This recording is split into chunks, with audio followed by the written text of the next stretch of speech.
Bonjour, comment joue-t-on la Macarena?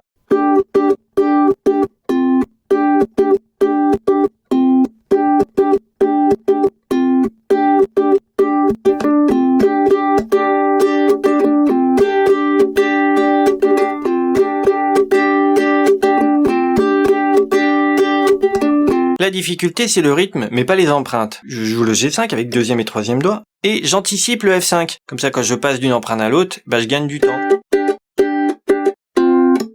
Ok, donc normalement c'est facile de passer d'une empreinte à l'autre grâce à cette technique. Ceux qui trouveraient trop dur d'attaquer 3 cordes, ils peuvent attaquer que les deux du milieu. Ça marche aussi, en fait. Donc on va faire 1 et je coupe après avoir attaqué les cordes. Donc à chaque fois que j'ai attaqué la corde, je repose mes doigts sur les cordes et ça éteint la résonance. Faut savoir faire ça déjà avant de commencer.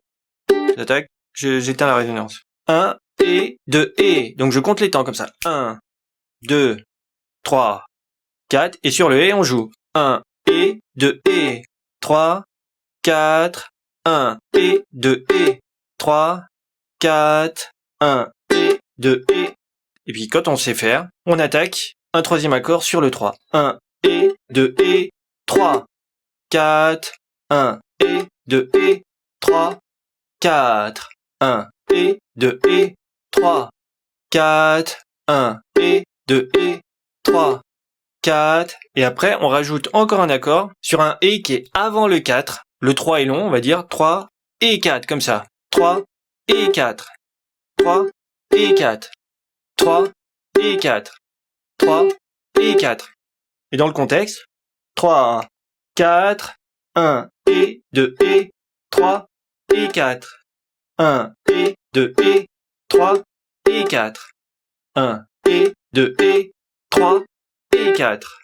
1 et 2 et 3 et 4. Donc là, on est bien plus lent que le tempo original, mais vaut mieux commencer lentement.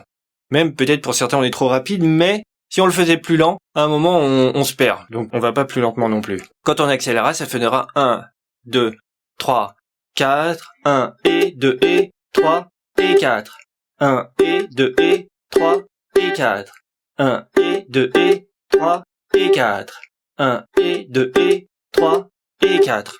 De savoir le dire, ça peut aider à être précis quand on le joue. Donc moi, je le dis en le jouant, mais il y en a certains, ce serait une bonne chose qu'ils arrivent à le dire aussi. Après le 4, il y a enfin le F5. Donc on retire les doigts normalement parce que le premier doigt, on l'avait déjà posé là. Et on attaque les deux du milieu avec index majeur. Quand on va jouer 0-1, sur le 1, on coupe. Donc ça fait 4 et 1. 4 et 1. 4 et 1. D'ailleurs, on peut couper, évidemment, en reposant les doigts sur les cordes, et puis aussi en reposant les doigts sur les cordes, mais pas la même main. 1 et 2 et 3 et 4. Et on pose ça après sur le 4. Donc là, je le dis pas après le 4. 4, j'imagine que ça vient plus facilement.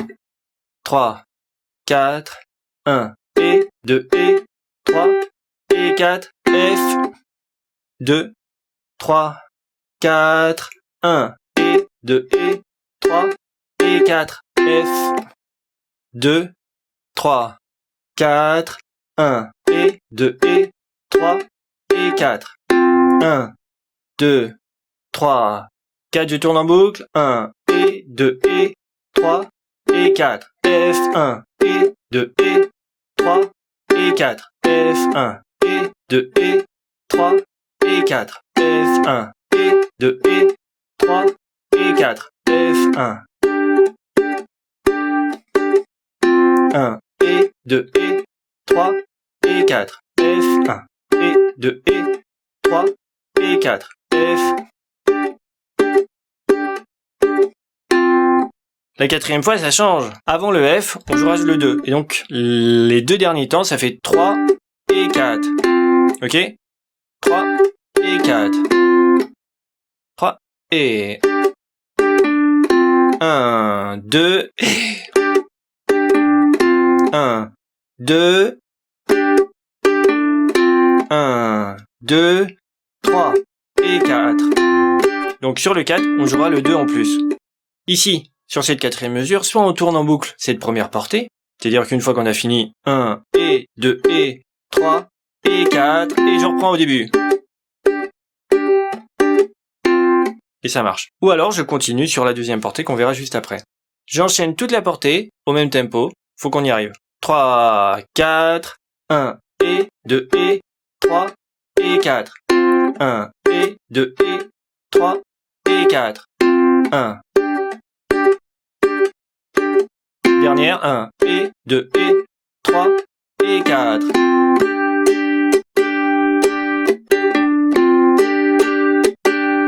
Et j'ai enchaîné sur la portée suivante.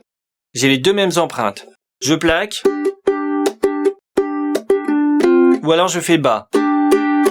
Et des hauts, j'alterne en strum.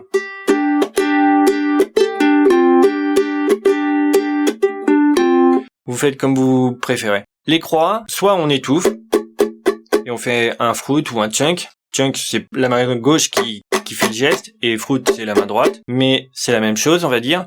On peut remplacer par une percu.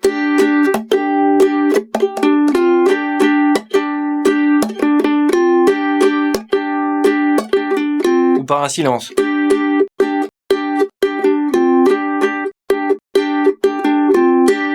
Donc on fait comme ça nous arrange, hein, les croix. Moi je propose une façon, mais on n'est pas obligé de la suivre. Sur les deux premiers temps, ça va faire ba, ba, tchko. Ba, ba, tchko.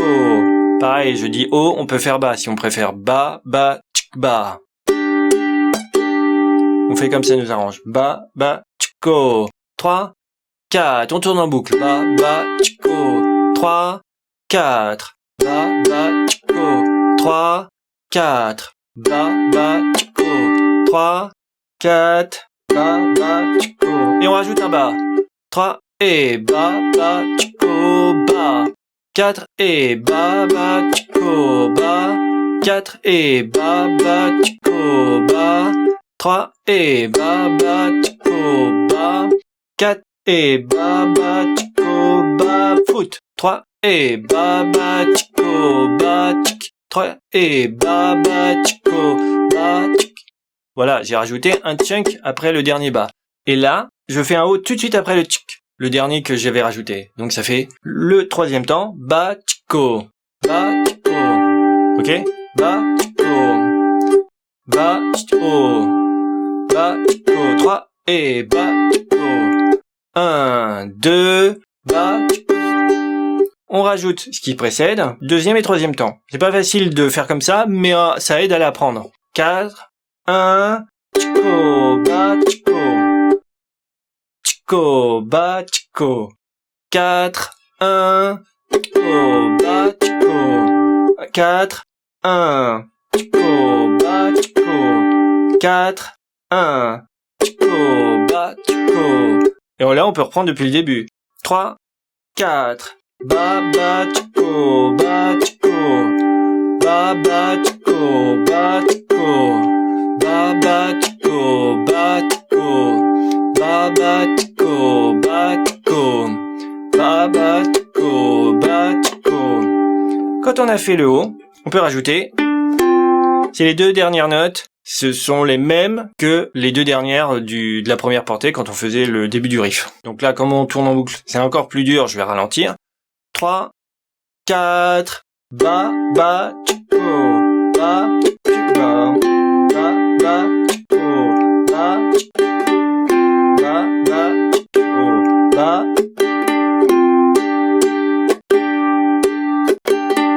Et on tourne en boucle. Maintenant on a fait le plus dur, faut l'apprendre, le mémoriser et puis accélérer. Parce que la chanson ça va très vite, hein. Donc bon courage.